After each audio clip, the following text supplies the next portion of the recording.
What is going on, everybody? It is TripleCrown24 back today, episode 21 of the Sports Card Psychology podcast. Can you believe it? This show has been going on for about 6 months now, and thank you so much for all your support. It's great to get all of the feedback on the show, and with about a week, well, not a week, it would be very exciting if it was a week, but still very exciting, and a month to go to the National. Probably do a national preview show coming up soon. If there's something specific with the national you want to see me covered uh, in the future, that'd be great to get your suggestions. There's a lot of national talk out there already. So if you have ideas for something that you haven't seen covered out there already, that's what I would love to dive into. But today we're going to be talking on a topic that might be helpful more so to those who are going to set up at the national rather than those who are going to buy at the national. And it's a question that I actually get asked quite often in my line of work about, do I collect? What do I still collect? Do I ever find it difficult to let go of certain inventory? Do I fall in love with my inventory as a dealer? All these questions that kind of tie in together. And it's a fantastic question. And there's a lot that to dive into with it. But I figure, why not just have one dealer when you can have two dealers to discuss the topic? So I'm bringing on a very good friend of mine and one of the best in the biz. Oh wow! Wow! That's high praise there.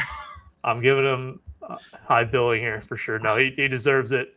It is my friend Brian from BROF6, also known as CardSoup. Fantastic group on Facebook and a bunch of different places. So Brian, how we doing, man? Good. I'm gonna give you a shout out. 21 episodes in 6 months is a pretty good clip. I like that. Yeah, we took a week off last week, but we're back. I gotta rest myself. I'm like a baseball player. I can't go too many weeks, otherwise I'll hyperextend a knee or something. Recording these shows, so yeah, no, doing well here. It's a nice day here in Brooklyn, and excited for the National in 4 weeks' time. We'll be there, and it's going to be very exciting. I know the answer to this already, but just for the people who are listening to this, are you setting up at the National? And if so, what's your strategy? If you're not setting up, what are you looking to buy at the National? I am setting up only one day at the show. I'm sharing some table space with a friend of mine. And I think the plan is to do that on Friday. So I will be at the show Wednesday, Thursday walking, Friday setting up, and then Saturday walking again, and hopefully, like half of Sunday until I have to take the bus back to New York, I'll be at the show. What am I looking for?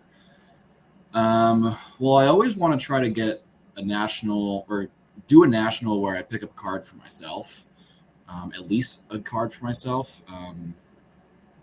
And the rest is kind of looking for some inventory. I think it's going to be a really interesting show.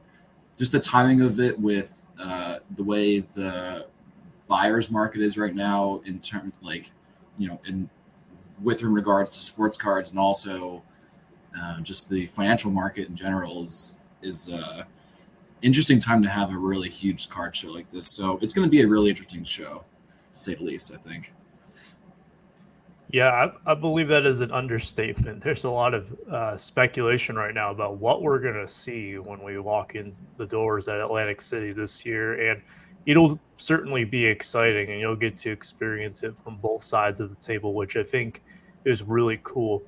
You mentioned that you are looking to buy a card for yourself, and those who are familiar with you will know your story. Those who may recall, we did a podcast a few years ago on my old show, the Super Collectors Podcast, about the focus of your specific player collection. But for those who may not be familiar, or just to catch everyone up to speed, when you say a card for yourself, what is it that you're referring to for what you collect? I'm looking for Hank Greenberg vintage, high quality eye appeal, whether it be low to mid to like lower high grade. Like I would say like kind of the 7 range is where I would top out, or near mint conditions where I would kind of top out. But something within that range that would be a nice addition to the collection, or something that I don't have already.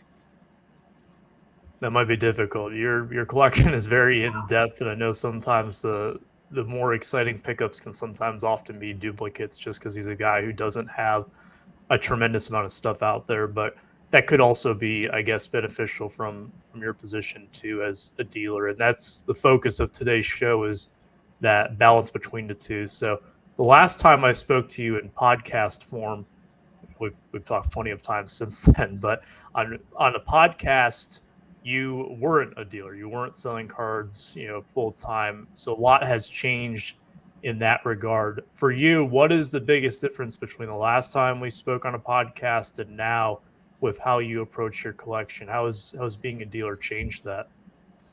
Wow, where do I start? Sometimes I have a hard time, not a hard time. Sometimes I have difficulty keeping the personal collection, like the money I set aside for buying cards for myself, aside from what I have to buy to sell, to earn a living. Like sometimes something comes along and I'm like, oh, that could fit really nicely into the collection, but I haven't really like hit my numbers this month yet. And so sometimes I have to pass on stuff that otherwise I would make a run at. And it's all about that balance, right? Like I have so much, and you've spoken so much like on this podcast and otherwise about like just enjoying what you have rather than like continually adding to things. And that's like a really nice mantra to kind of stick with, especially when, not that I'm having financial issues, but like during this time right now, like other people could be, seeing their collections not grow as fast as they had in years past. And it's like, well, how do I like stay interested in this hobby that's changing and I'm kind of staying the same? Well, open up your boxes every once in a while and rifle through the cards and look at them. I keep my stuff in boxes. My stuff is not on display. So, for me, it's nice to pull cards out every so often, look at them and enjoy them and remember like where you were, compare them against each other, share them with other people, and experience the hobby in that way rather than just looking forward to the next card you're getting. And so I knew that when I took on, buying and selling cards as a full-time job, that my personal collection would take a back seat. Last year I had a great year, and both for myself and for the collection. And this year it has been a little slower just because last year was really hot, but still having a nice year so far and making my goals. As far as the personal collection goes, I haven't been adding cards quite as fast, but the National's just a month away, and last year I added a huge card at the show, so who's to say it won't happen again? We'll never really know. Fair enough. Yeah, to me it feels that it's one thing after another. So you have the pandemic, so a lot of people are dealing with uncertainty regarding when they're going to be able to go back to work and all that, and what the economy is going to look like. And very few, if any, expected us to have this card boom that ended up happening. And now that prices have kind of started to come back down to earth over the last 6 months to a year, it's kind of like one of those, well, hold my beer moments, because then the economy says, let's have record inflation, let's have a war going on, let's have all these, political unrest, and it just keeps compounding all of these, real world issues that they have an effect on our card lives. As much as you want to try to shut it out, or I see people try to shut it out, it's going to impact you. And when you got to pay a little bit more for gas or groceries, you inevitably will probably pay a little less for cards. And I mean, you've experienced that as a dealer. I think that I can speak to it too, that my sales are a little bit down because of that. And I think collector wise, like, you got to make those decisions. Like, do I want to go after this and know that it's a sunk cost and I'm not going to be able to recoup any money because it stays in my collection, or am I going to spend this on inventory? So I think that was a very, we could probably just talk about that one question for the entirety of the show if we really wanted to. But with the National coming up, let's just talk about that, for example. So that's kind of like the big party for a lot of people. And a lot of times if you're going to buy something for your collection that's really, you're circling that date on the calendar as the time to buy it. But you also mentioned that this could be a huge opportunity for buying inventory. How are you going to approach the national this year, knowing that, maybe it's been a while since you've added something really cool, you might want to scratch that itch, but also being able to capitalize on circumstances to allow you to grow your business more? Yeah, it's a great question. I think, and I have not in years past done this, and maybe this is the first time, but going in with a plan.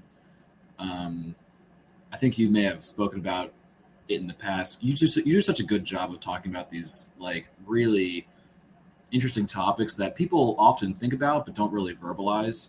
And I think going in with a plan might be the way I do that. Like budgeting, like the budget's only as good as your own discipline. So if you're not disciplined and you see something that you really want, I think you may break the budget. I tend to be that kind of person. Like if I want something and I have the means to try to get it, like I'm going to try to do it. Because I feel like for my own business, I can make it up other ways. One thing I have, as we've seen over the last couple of months, like the market slowing a little bit. I think it's a combination of also the economy and the time of year. Generally, people stop buying cards around this time of year. For one, the Nationals coming up, and two, people are traveling a lot and have their expenses tied up in other things. And so we're kind of seeing that a little bit, but trying to take my sales away from direct to consumer, and I'm consigning stuff. I have used Greg Morris now twice. I threw some cards to you. I threw some cards to PC Sports Cards, just trying to get stuff out to get, to use money again. Otherwise, stuff is just sitting here in my apartment, not doing anything for me. My website is coming, so that will help drive people to, shop while I'm not working, quote unquote. And, always trying to figure out new ways to try to sell stuff, because as long as I am physically doing the work, that's me making the money, but I'm trying to not make passive income, so to say, but, try to make things a little easier for people to shop and for me to make some money. Yeah, passive income can be nice too. I mean, I gotta say, having the eBay store, it's nice to wake up and you see like, oh, here's a couple $100 that has trickled in while I've been asleep tonight. So that's a good feeling. It doesn't always work out that way. I mean, there's some nights where I'm like, $2? Are you kidding me? So it's one of those types of things where you never really know what it's going to look like when you wake up. But yeah, and having multiple revenue streams. I know it's still all coming from the hobby, but when you're consigning with different places, you kind of get to spread things out and you get to have different eyes on it depending on where it's going to, and have other people kind of helping you along the way. For you only have so many hours in a day. So I think that making what you said is spot on. Having a budget. When you go to a show like the National, it can be very difficult to not throw away your budget within the first 5 minutes when you walk in and become completely overwhelmed, because even the veterans out there will tell you that it happens every single time you go to the show. Both times that I've been, right away, instantly overwhelmed by kind of everything and just kind of wandering around the show floor. So I totally relate to that as well. In terms of budgeting, how strict do you keep yourself? I mean, do you kind of, if being a Greenberg collector and at the stage that you're at now, I know when I was super collecting, this became a challenge for me too, is that you kind of run out of the easy, low-hanging fruit to go after. So if there's something that you really want at this point, I'm guessing chances are it's not easily accessible, either because it's rare or because it's expensive, or both. Those often go hand in hand.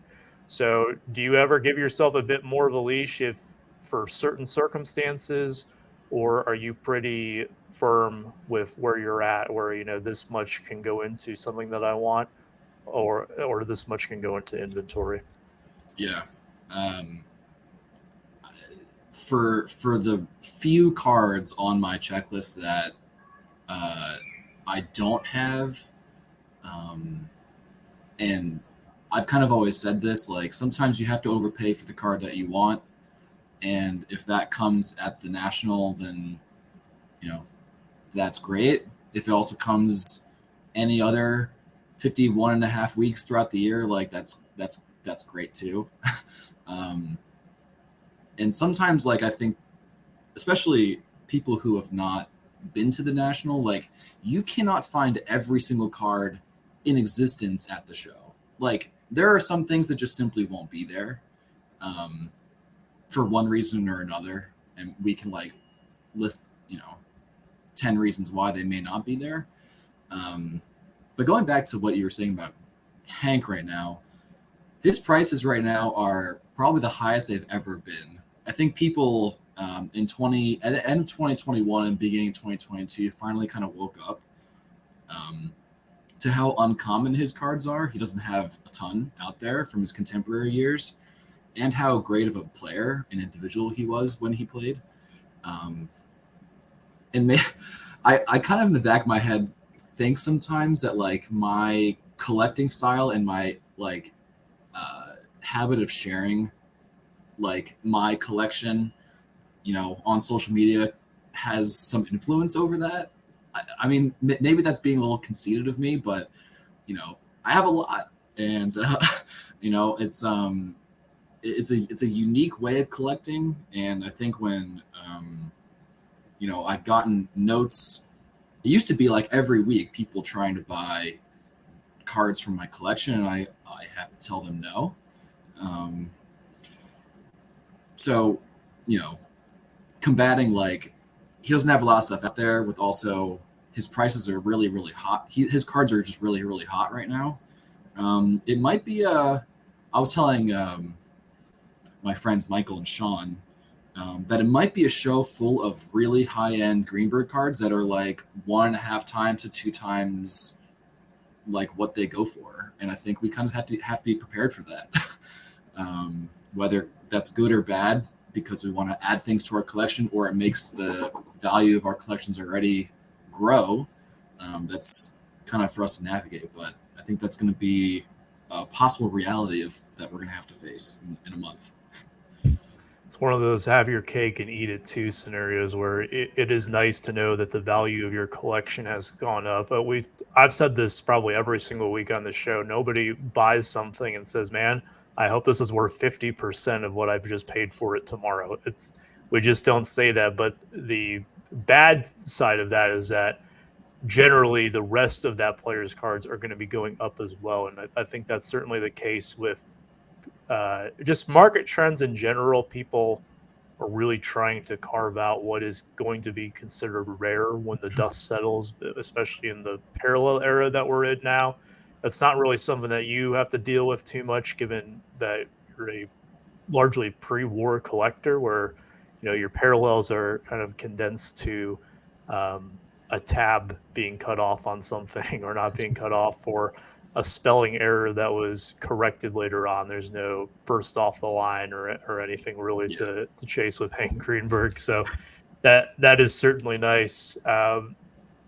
Here's this will be a tougher question, because this was something that I experienced myself. Because a lot of what you said really resonated with me personally, with my decision to sell off most of my Miguel Cabrera collection. Was I ran into the same thing where his cards had never been hotter. And a lot of it, I didn't really care if I had the 2019 Topps Chrome Green Wave Refractor. Nobody asked me, do you have the 2019 Topps Chrome Green Wave Refractor? I have so many other green refractors and refractors with better images. Why do I care about that when this is the most that it could ever be worth potentially? Have you ever been tempted to move any of the Greenbergs from the PC into the inventory stack? Is the big question. It's funny that you say that, because just today I actually sold a card from my collection. It was I mean, they're all dupes at this point, but it was a dupe that I bought in 2018. And at the time, now I've since upgraded that 2 times over, and it's already a rare card. And so I'm helping a fellow Jewish and Greenberg collector with completing his run, which, like, you know, is satisfying to me too. Like, I can't have it all, and I don't want to have it all.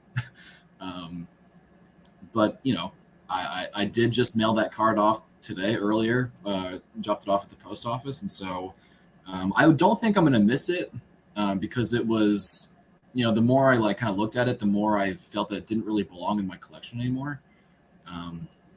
You know, as I mentioned earlier, I try to go for the cards with high quality, high eye appeal. The wrinkles and like heavy wrinkles and creases and paper loss, like don't really do it for me unless the card is ultra rare and I can't otherwise get it in like my own condition requirements. So I think that may be the extent of what I do. If I ever choose to sell something off, I'm not going to really take much compromise on price because I could easily just throw it back in the box and keep it and be happy. And that may sound like stingy of me, but I think, like, you know, I'd rather have things than to sometimes not. And, you know, when it came to selling your collection or part of your collection, you decide to keep the things that would make you most happy. And if the card does not bring you happiness, then it's time to part with it. And you can focus your attention on the things that bring you the most joy in the hobby, buying and selling, adding special cards to your PC, and et cetera, et cetera. And so, yeah, I think that's kind of how I feel about that, I suppose. Do you have the same kind of feeling? How does that really, how did that work with you when you decided to sell? I feel like you're like putting me in the couch now. I'm airing my grievances. That's what people say when they come on this show, that I'm putting them on like the therapy couch so they can talk about their feelings. But it's okay to ask your therapist a question. Yes, yeah, we need it too, right? So, what the thing that you said that really like clicked for me was when you said that this was something to complete this person's run.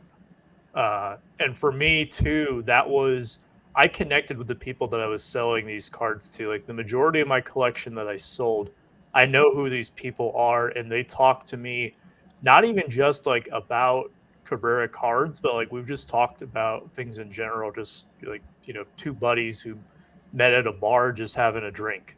And that's what's been really cool for me is just developing those connections and in turn helping them like completing their runs, you know, helping someone complete a rainbow. There was an example the other day on Twitter where someone had opened a case of Series 2.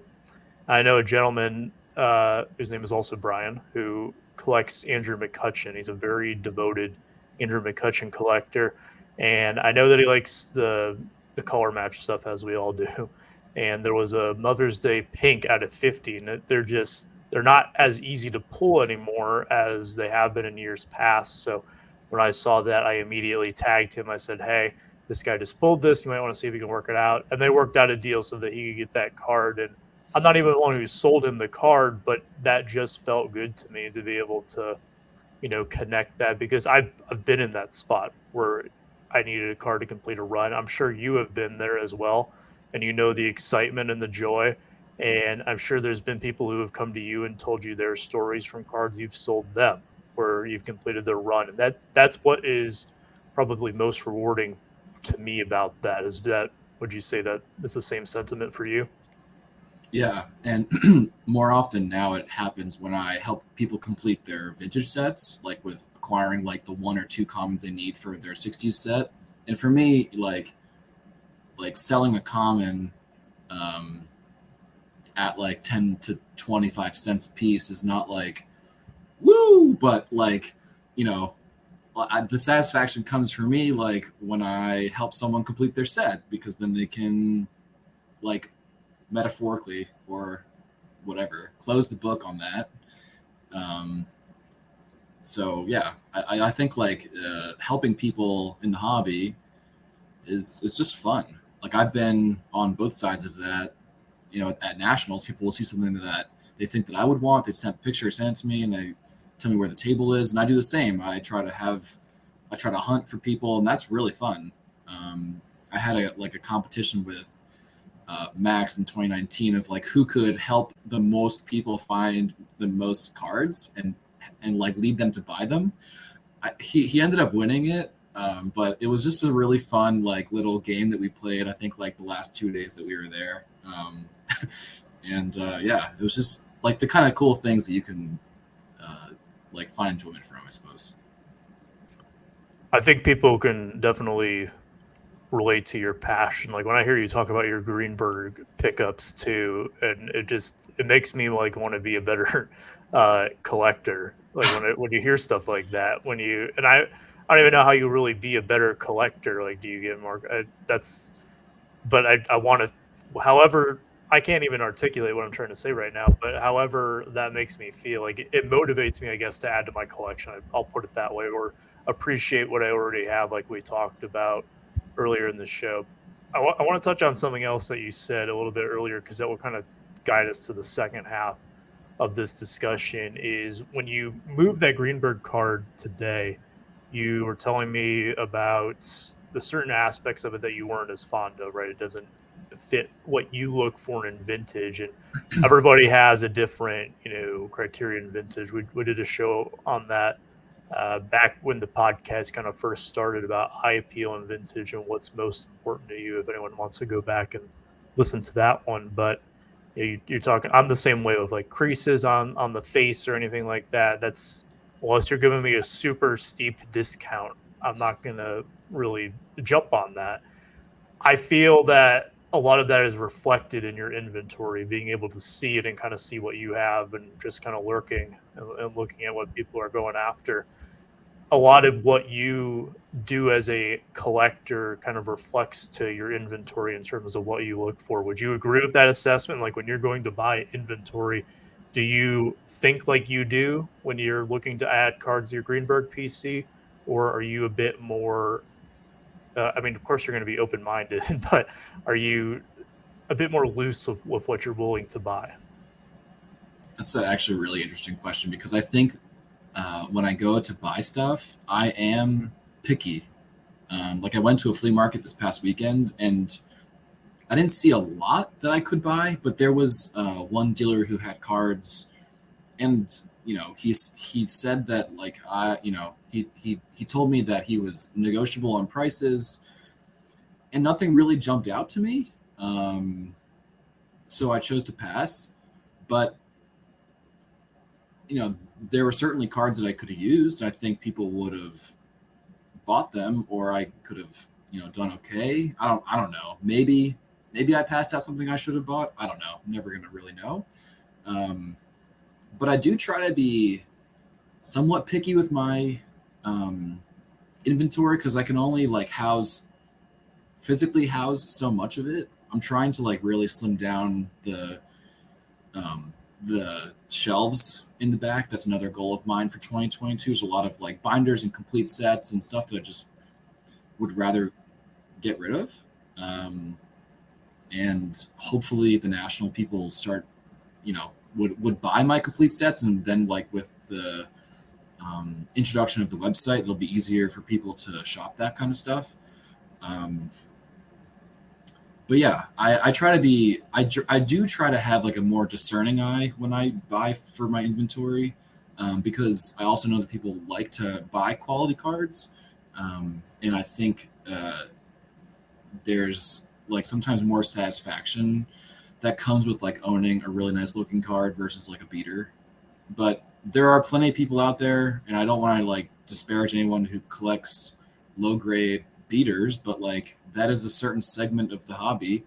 To like, for me personally, it sort of just depends. I like to buy that stuff when it kind of just makes sense, but I'd rather buy nice looking cards, I suppose. But we all want to get the best bang for our buck and get the nicest example. I mean, there's things like the bearded Hank, right, where he has a story behind it.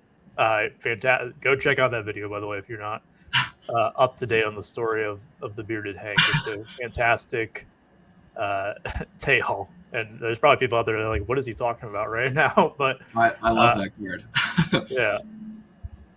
So Here's where I feel that it could get dangerous. So you're buying these cards that kind of line up with what you're looking for your own vintage, and you want to make sure that your customers get quality cards too.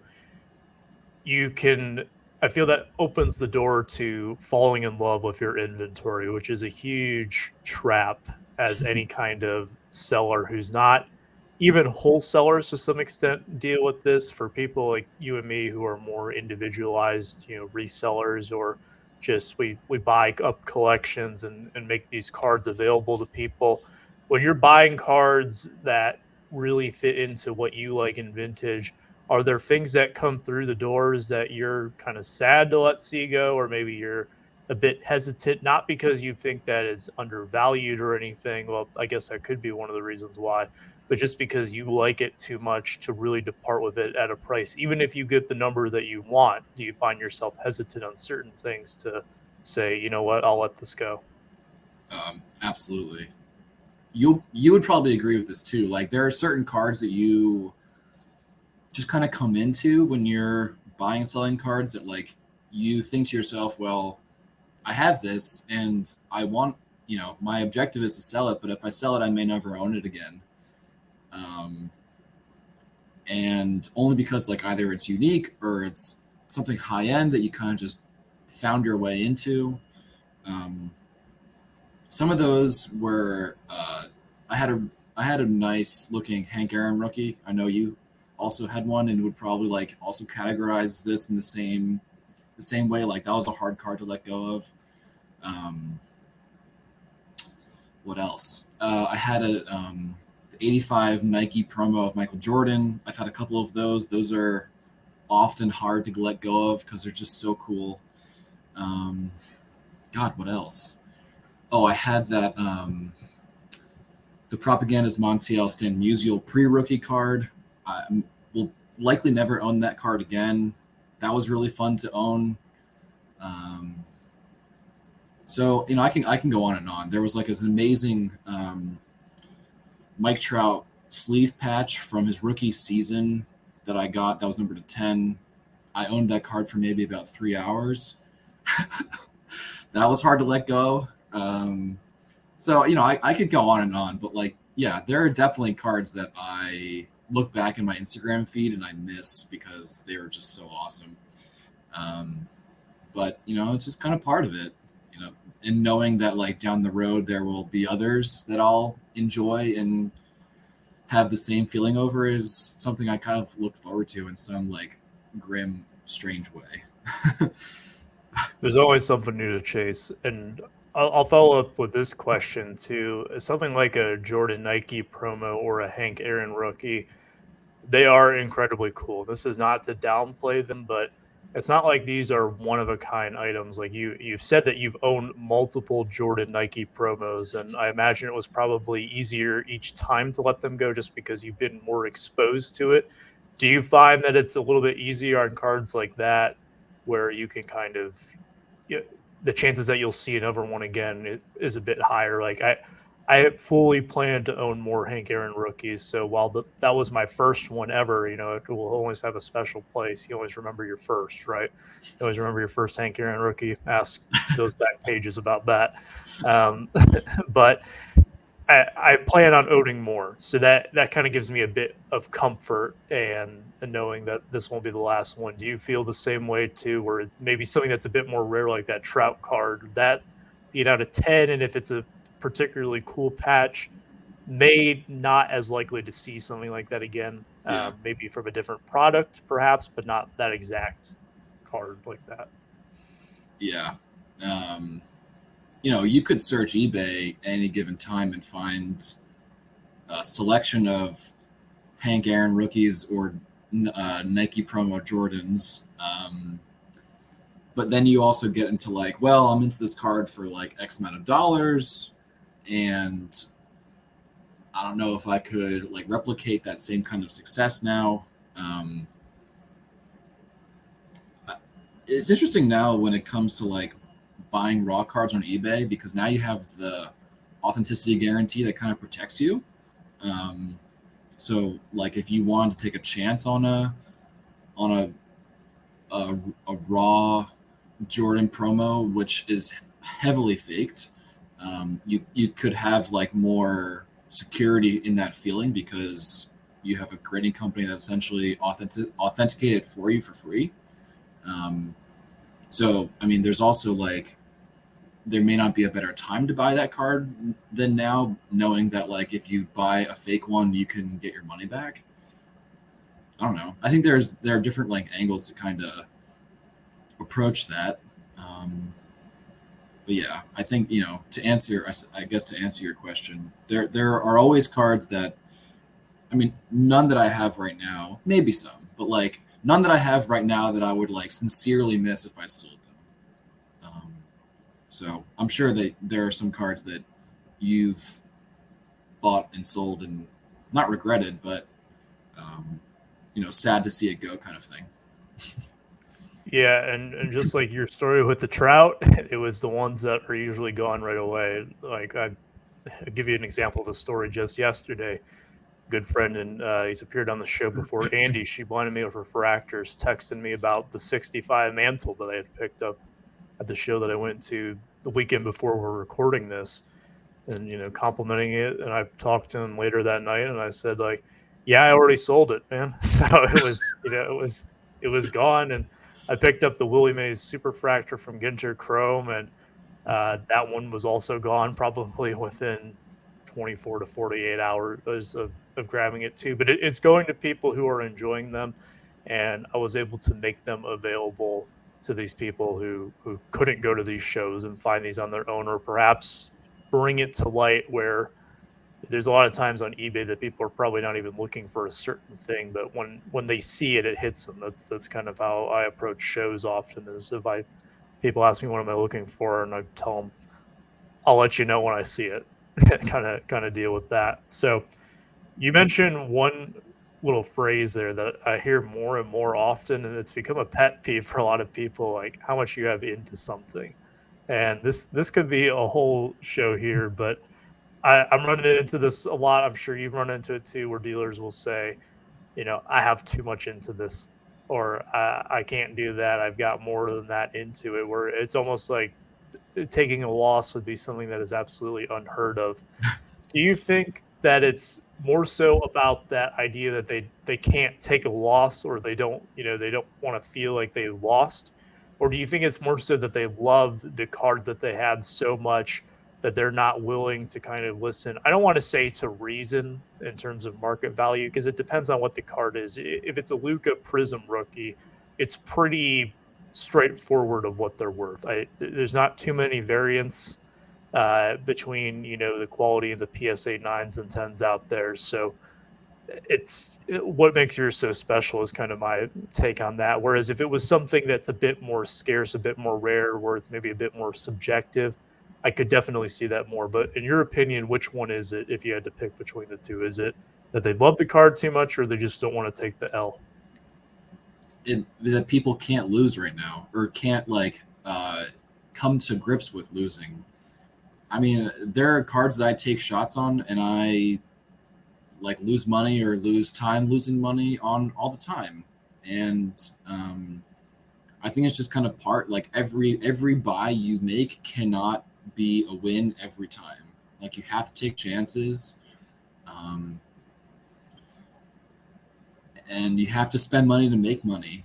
And sometimes that means like buying something at the wrong time when hindsight becomes 2020, in the hope that it becomes the right thing. But I mean, sometimes you just have to come to realization that like this thing will never be worth more than what you paid for it, and it's better to use this money that you could get for this thing to do something else with it and try again. Obviously you don't want to like keep taking losses, but like, I mean, there are instances where I would say that, like I've lost like a couple or a few $100s on this card where like I just happened to sell like all my Brian Hayes stuff. I took a huge hit on his stuff. I probably lost like I think I spent like, I didn't spend a lot. I spent maybe like $1,000 on all of his cards. And I think after all said and done, I no, I may have spent more. I may have lost like $400 like $400 or $500 on Brian Hayes, but like, listen, I took a shot. Like, I thought that he would perform better based upon like his short season of 2020, and he didn't. And it's a learning opportunity, and I can't just keep those cards forever and like not realize any potential value. Like, let me sell it through and use the money to do something else with it. I'm the same way as you with that. I mean, I've taken a bath on plenty of deals, and the thing that keeps me afloat is that I win more than I lose, and when I win, I have some pretty big wins that can allow me to take those risks. It's just part of doing business. Whether, and I think this applies to, well, I'll ask you this then: if you're someone who is, let's just say, I say dealer, and it's under the assumption that it's someone like you and I who are doing this full time. This is how we make our living. Whereas someone who might just be sitting up at a card show, it's a one off for them. They just pulled out some stuff from boxes, and they said, you know what, I'm just going to put it on the table and see what happens. And they come back with the same thing, or I have too much into it. Do you think that there's a big difference between those who view this as a part-time thing, selling cards? And by part-time, I can mean like you sell a card once a year to, maybe you sell 1 to 2 cards every day as a kind of a side gig, compared to someone like you and me who are doing high volume deals often? I guess it depends on like how, like you, like the person's own like fortitude for taking a loss. You probably have more like in-person show experience of late than I do, and could probably speak better to that. But yeah, I think like everyone's kind of, and then maybe this is like a cop-out answer. I think everyone's like kind of different. Like, I think we're more comfortable taking losses because we, like you said, win more than we lose. And that's obviously the idea. But the person who's like having a bad show, or like having a bad few shows, or having a bad national, maybe not, may not be prepared to like keep taking losses on cards that they're in too much over. And my friend who I'm setting up with at the national said that the show might be filled with like people who have way too much money into these like modern graded cards and carrying around a bunch of stuff that they're going to lose on every card. And I mean, I think that may be the case for some people, but I don't know. I try to think that like the people buying and selling cards from the other side of the table are more savvy than that. But I don't know. I guess it depends on like what you buy and when and how much you buy it for. Right. And I think it would be, I mean, at some point you kind of got to like slap yourself in the face and kind of splash some water in your eyes and wake up if you're still trying to get $40 for a PSA 10 PJ Washington based Prism rookie, because it's just not going to happen. I pick on him, it seems like every show now. It's kind of become a running joke. So again, PJ Washington Jr., if you ever happen to watch this, it is nothing personal. It's just people went way too hard on your cards. So I think that you called it a cop-out answer, but no, I think that's really fair. It just kind of depends on the person. If you're someone who's just setting up once, for example, there is this father-son duo, and the son is, I don't know, he's probably like 10 or 12 years old or something, and they always set up in the same exact spot, the show that I'll be set up at this weekend when we're recording this. Their prices are always pretty much double eBay prices. They don't have anything that really stands out to me. That's not to knock the cards they have, but it's not anything that you couldn't find at another table if you really looked. And I can tell that they kind of just do it as a side gig. And I've talked to them before. This isn't a full-time thing for them. So if Yeah, worst case scenario is just a Saturday at the card show with, a little father-son bonding. So I guess they view it in a bit of a different way than, someone like you or I, where we have a quota that we're trying to meet. We have certain goals. We need to be having inventory move in and out. So I totally agree in that sense that it probably varies from person to person. Uh, for you personally, and I don't want you to like give away all your secrets here, but when do you know it's kind of time to move on and liquidate inventories so that you don't kind of, I guess, collect it? Because at a certain point, I feel that if you're holding on to a piece of inventory for X amount of time, it's pretty much in your collection at that point. I mean, I've got cards that have been sitting here for 2.5 years that haven't moved, and it's kind of, I'm starting to push them out now, but they've pretty much been in my collection. Like, how long does it need to be with you to be considered like a PC item, I guess? So that's my long roundabout way of asking you. When do you kind of have the sign that, hey, it's time to move on from this, or maybe I do need to take the loss and move on? I think it's a different story and different case with every card and every buy. I try to go in with like an idea or a strategy with how I want to sell something when I buy it, and I try to stick to that as best as I can. So I'll throw it up on Facebook and my slabs first, and if it doesn't move there, then I do need to get better about this. Like, especially if it's a graded card, I really should just send it out to get consigned and take my money and move on to something else. Because if the card is sitting here and sitting up on the internet somewhere, it's not really doing anything for me.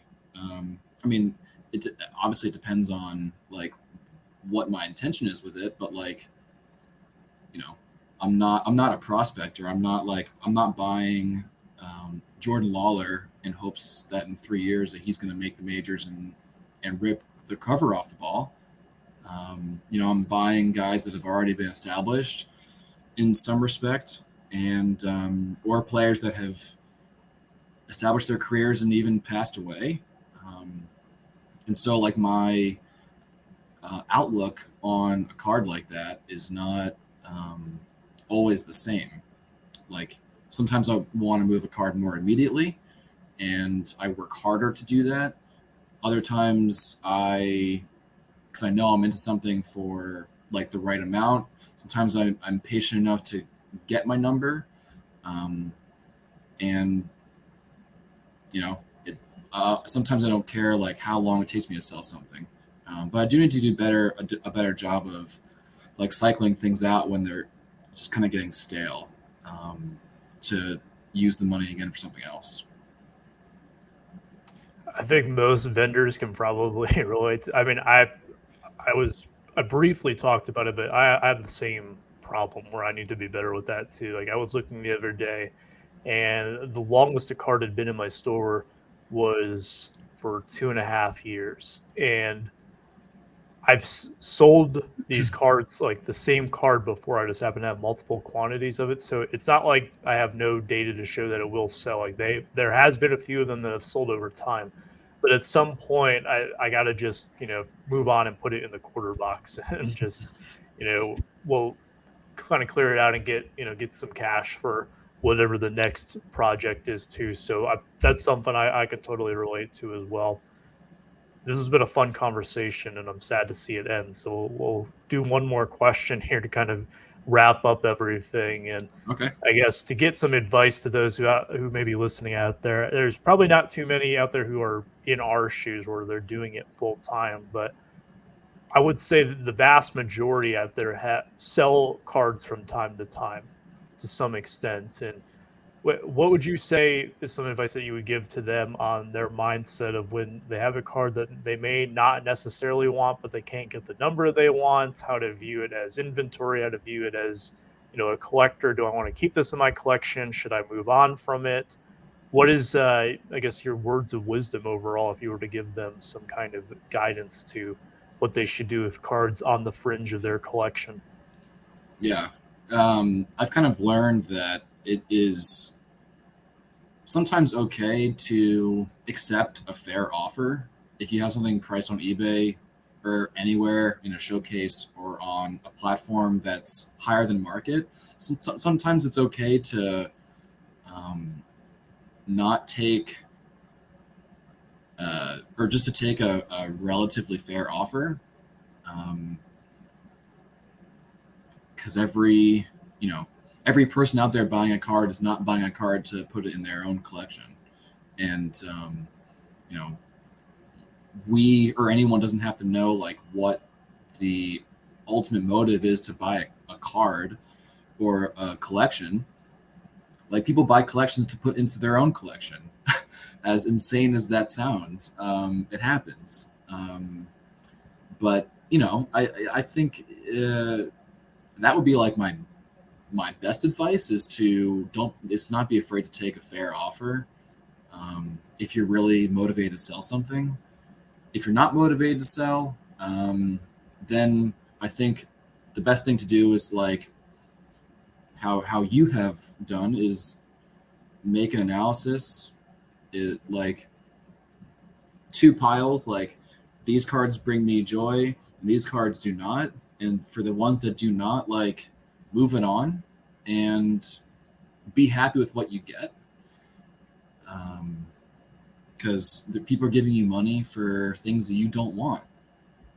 So I think that would be like my best advice. I'll totally back that up. And one thing to kind of elaborate on that is that you don't know someone's motive behind it. And I don't think that really matters if they're a reseller, if they're trying to add it to their collection. I mean, for me, once you pay for it, it's yours. And, you do whatever is best for you at that point, whatever will get you the most utility out of the card that you've purchased from me. But you can also build those connections. Like if I've made deals with people where I gave them a bit of credit and they will now see me as a guy who has good prices or someone who's willing to work with me, and they come back and they do deals. And even the ones that are also dealers, have I taken L's before? Sure, but they've also kind of let me have one every once in a while. They let me win one, and you kind of go back and forth, and you foster this community almost. And that connection, you may lose out on 10-15% of what you wanted on the card, and depending on what it is, that could be a significant chunk of change. But the relationship that you could potentially build from it is so important that those are things that you cannot buy, are those relationships. You can buy more cards to make money on but to connect with people, man, if you get the reputation that you're a jerk who's stubborn and you're double market value on your prices, it's going to hurt you more so in the long run than chasing the $5, $10, $15 in the immediate instant gratification aspect. So, Brian, this was great. You're going to be back on the show unless you don't want to.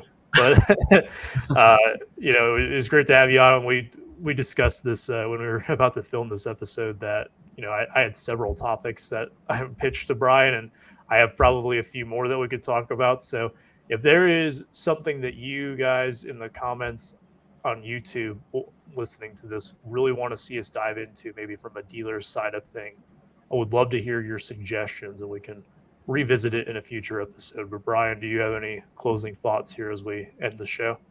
Can't wait for the National. Let's go. All right, fair enough. I'm in the same boat as you. Make sure you tell everyone as well where to find you at if they want to buy some cards from you or just keep up to date with what you're doing. Yeah, thank you. So my Facebook group is CardSoup, CardSoup.